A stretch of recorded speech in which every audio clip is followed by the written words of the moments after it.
You are listening to Namaskar India podcast, where we try to understand the vastness, diversity, and cultural heritage of India we live in today. One story and one conversation at a time. Episode 10: Splinters and Fragments.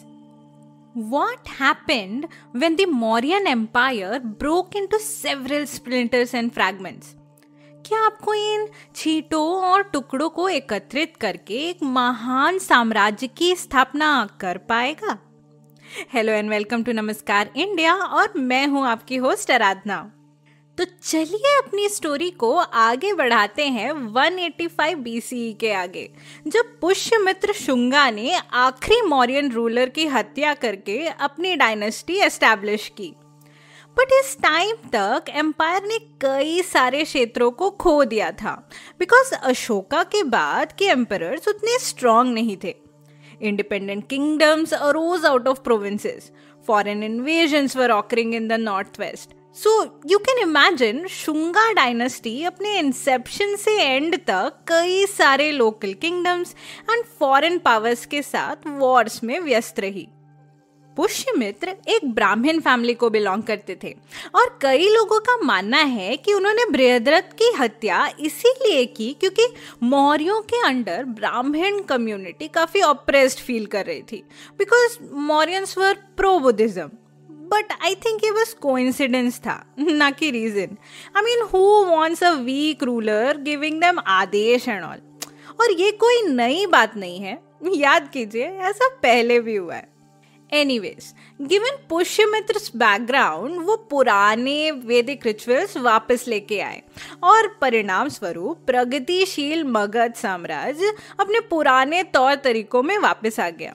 वर्ण व्यवस्था, हवन, अश्वमेध यज्ञ, राजसूय यज्ञ, वाजपेयी यज्ञ and what not. आप अंदाजा लगा सकते हैं, अपनी सुप्रीमेसी दिखाने के लिए और अपने किंगडम को एक्सपैंड करने के लिए पुष्यमित्र ने काफी पैसा खर्चा किया, बिकॉज ये सब यज्ञ लार्ज स्केल में कराना कोई सस्ता काम तो था नहीं। तो अब जाहिर सी बात है, बौद्ध धर्म के प्रचार प्रसार की फंडिंग इससे डेफिनेटली इम्पैक्ट हुई होगी, और शायद उसका इम्पोर्टेंस भी थोड़ा कम हुआ होगा। बुद्धिस्ट स्क्रिप्चर्स की माने तो पुष्यमित्र ने कई स्तूपों का खंडन किया और कई बौद्ध भिक्षुओं की हत्या की। बट अगर ये बात सच होती तो फिर शुंगा डायनेस्टी के शासनकाल में सांची के स्तूपों का एक्सपेंशन, रिकंस्ट्रक्शन एंड रीडेकोरेशन पॉसिबल नहीं था। चलिए अगर ये मान भी ले कि पुष्यमित्र ने उस पर इन्वेस्टमेंट नहीं किया, बट साम्राज्य में ऐसा कौन होगा जो ये सब करके अपने सम्राट को क्रोधित करेगा, given he was so anti Buddhism? Pushyamitra के पुत्र थे Agnimitra, and he was made the viceroy of Vidisha, a city in present day Madhya Pradesh. Kalidasa द्वारा लिखे हुए सबसे पहले नाटक मालविका अग्निमित्रम के हीरो अग्निमित्र शुंगा ही हैं। कुछ तो बात होगी इनमें to qualify for the casting. इस नाटक की कहानी इनकी और मालविका के अफेयर की है। आइए आपको संक्षिप्त में ये कहानी बताती हूँ। तो एक बार अग्निमित्र अपनी रानियों के साथ पोर्ट्रेट गैलरी में पोर्ट्रेट्स यानी कि चित्र देख रहे थे, और उनकी नजर एक डांसर के चित्र पर पड़ती है, और वो मोहित हो जाते हैं और अपनी रानियों से पूछते हैं, ओ माय गॉड, ये अप्सरा कौन है? ऑब्वियसली उनकी रानियां काफी जेलस फील करती हैं और वहां से रुष्ट होकर चली जाती हैं। ये बात जब उनके विदूषक गौतम को पता चलती है, वो अग्निमित्र को मालविका के बारे में बताते हैं, जो कि एक दासी और नर्तकी है। अग्निमित्र गौतम से कहते हैं कि he is dying to see and meet Malavika. Gautam राज्य के दोनों डांस टीचर्स के बीच में लड़ाई लगाते हैं ताकि वो अग्निमित्र से एक फेस ऑफ चैलेंज की रिक्वेस्ट करें, बिकॉज मालविका उनमें से एक के शिष्य हैं, वो डेफिनेटली कंपटीशन में हिस्सा लेंगी।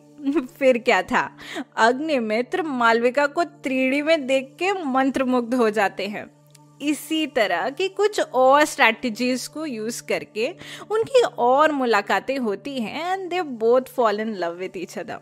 किंतु जब ये बात उनकी रानियों को पता चलती है, अग्निमित्र की चीफ क्वीन धारिणी मालविका को काल कोठरी में डाल देती है और गार्ड्स को आदेश देती है कि उसे तब तक रिहा न करे जब तक कोई उन्हें उनकी नाग मुद्रिका अंगूठी ना दिखाए। अब गौतम एक तरकीब लगाते हैं और एक फेक स्नेक बाइट को दिखाते हुए धारिणी से ये कहते हैं कि उन्हें सांप ने तब डसा जब वो उनके लिए फूल लेने बगीचे में गए थे। धारिणी feels responsible and panics. Gautam तब उनसे ये कहते हैं कि राज्यवैद्य ने कहा है कि वो इसका उपचार कर सकते हैं अगर सांप के चिन्ह से अंकित कोई वस्तु उन्हें मिल जाए तो। धारिणी बिना कुछ सोचे समझे अपनी अंगूठी गौतम को दे देती है और गौतम इस तरह मालविका को रिहा करवा लेते हैं। And after this incident Agnimitra and Malavika decide to get married.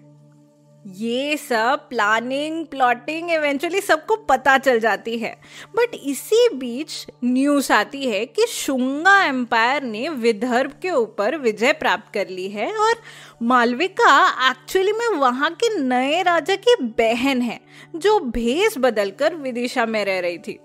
ये बात सुनते ही everyone agrees for their wedding. इसी दौरान एक और न्यूज आती है कि पुष्यमित्र के अश्वमेध के घोड़े को ग्रीक्स यानी यवनों ने पकड़ लिया था, बट अग्निमित्र के पुत्र वासुमित्र ने उन्हें हरा के अश्व को छुड़ा लिया।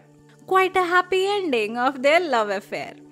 इस स्टोरी में आप कुछ बातें नोटिस करेंगे। या Agnimitra was a romantic chap, but उसके अलावा और क्या। पहली ये कि जैसे ही everyone realises that Malavika is also from royal blood line और वो कोई दासी नहीं है, किसी को शादी से कोई प्रॉब्लम नहीं थी। यानी आप देख सकते हैं वर्ण व्यवस्था इनके लिए कितना इम्पोर्टेंस रखती थी। दूसरी बात ये कि शुंगा एम्पायर एक तरफ अपने पड़ोसी राज्य से युद्ध में व्यस्त थी और दूसरी तरफ अश्वमेध यज्ञ वाली स्ट्रैटेजी से भी एक्सपेंशन कर रही थी। और तीसरी बात ये कि यवनों की नजरों में अब ये लोग आ चुके थे। ऑलराइट, पुष्यमित्र के बाद Agnimitra replaced him as a king in 149 BC। He had a short reign of 10 years, पर उसके बाद शुंगा डायनेस्टी की पकड़ कमजोर होने लगी एंड वी नो जब भी ऐसा होता है तो क्या होता है। You guessed it right, एक नई डायनेस्टी के आने का टाइम हो गया है। शुंगा डायनेस्टी के लास्ट रूलर देवभूति की रानी की जगह एक दासी को भिजवा के उनके ही ब्राह्मण मिनिस्टर वासुदेव कन्वा ने उनको मरवा दिया और कन्वा डायनेस्टी एस्टैब्लिश की इन 75 BC।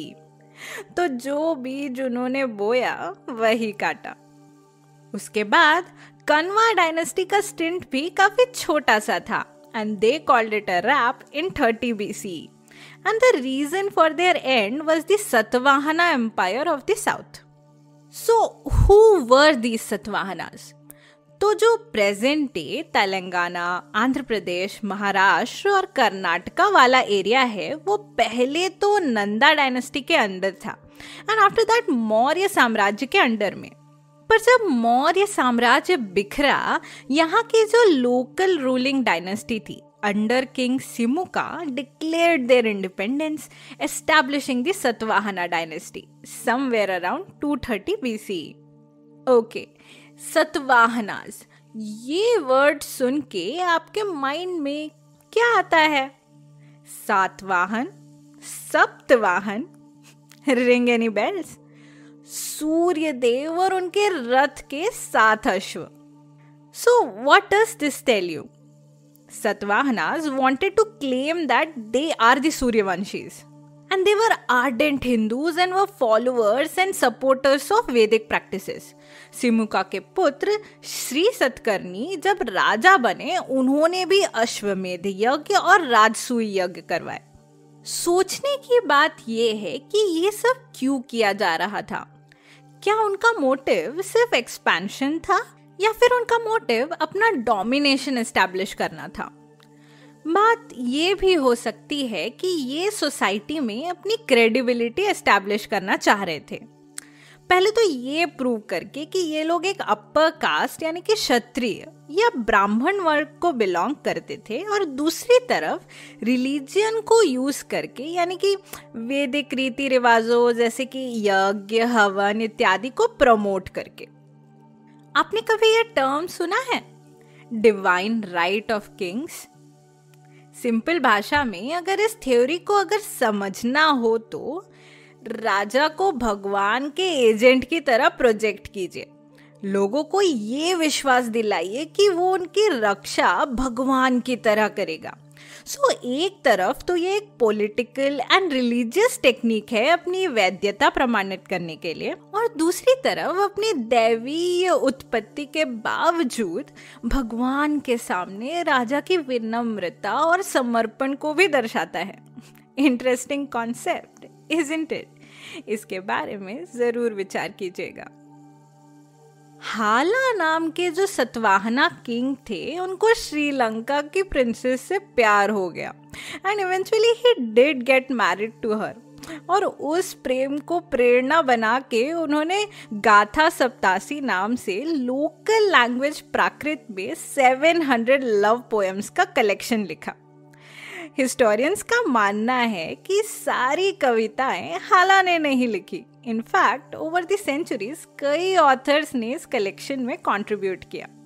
सारे पोएम्स प्रेम से जुड़ी भावनाओं पर आधारित हैं and the summary of most of these is love is complicated and emotionally unfulfilling, which is so true, isn't it?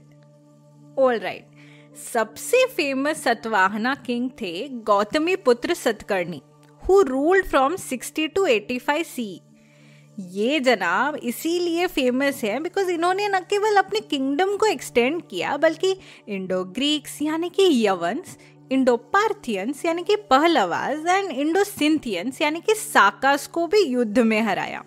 But eventually the Satavahana rule ended in 225 CE because of the Sakas. Note करिएगा, इन सब के names के आगे Indo शब्द का प्रयोग। वैसे तो ये सब किसी ना किसी बड़े एम्पायर्स का पार्ट थे, बट उन एम्पायर्स का जो हिस्सा इंडस वैली एरिया को कंट्रोल करता था, ये उसको डिपिक्ट कर रहा है। इन यवंस, पहलवास और साकार्स को याद रखिएगा, इनके बारे में हम जल्द ही बात करेंगे। महाराष्ट्र के नासिक सिटी में नासिक केव्स है, जो कि पांडवलेनी केव्स के नाम से भी जाने जाते हैं। बेसिकली यहाँ पे 24 केव्स यानी कि गुफाएं हैं जो कि बुद्धिस्ट डिवोशनल प्रैक्टिसेस के लिए उपयोग में आती थी।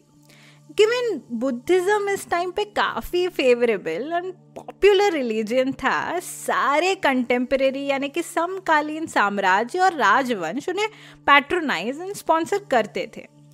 अब ये जो एरिया था वो Satavahana dynasty and Saka empire के अंडर आया, और इन केव्स के इंस्क्रिप्शंस एंड शिलालेखों से हमको इन राज परिवारों और उनके अचीवमेंट्स के बारे में काफी डिटेल्स मिलते हैं।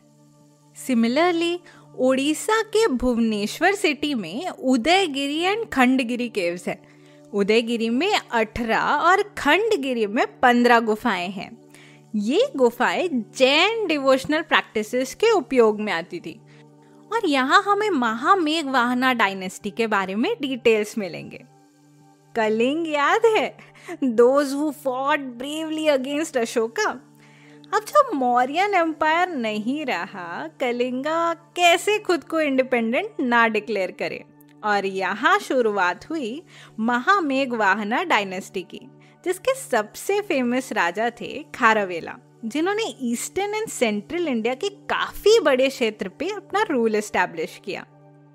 तो ये तो हो गई वो इंडियन डायनेस्टीज जिन्होंने मौर्यंस के बिखरे हुए एम्पायर के विभिन्न टुकड़ों पे राज्य किया in the approximate time frame of 200 BC to 300 CE।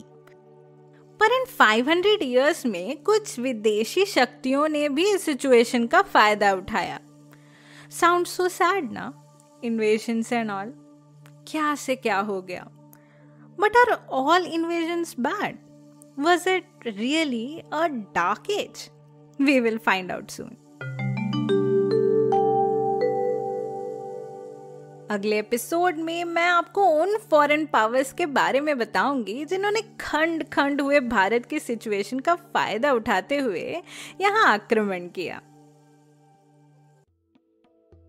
Thank you for listening, and this is your host Aradhna signing off until next time. And don't forget to hit that subscribe button on your podcast app or YouTube so that you don't miss on any episodes. अगर आपको ये episode पसंद आया तो किसका wait कर रहे हैं? अपने फ्रेंड्स एंड फैमिली के साथ जल्दी से इसे शेयर कीजिए. If you have any feedback, you can message me on Facebook, Instagram और Twitter, जिसके लिंक्स आपको एपिसोड के डिस्क्रिप्शन में मिल जाएंगे.